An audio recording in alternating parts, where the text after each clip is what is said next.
Welcome to AppStarBrush. In this video, I will show you how to change Google account name on mobile and PC.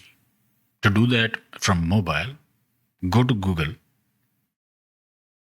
press profile icon, press manage your Google account, press personal info, select name, press name again, and from here, edit your name and press save button. And from desktop, go to google.com, press profile icon at the top right, click manage your Google account.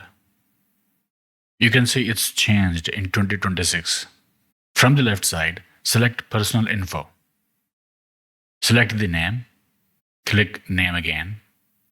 You may need to verify your account in order to make this change.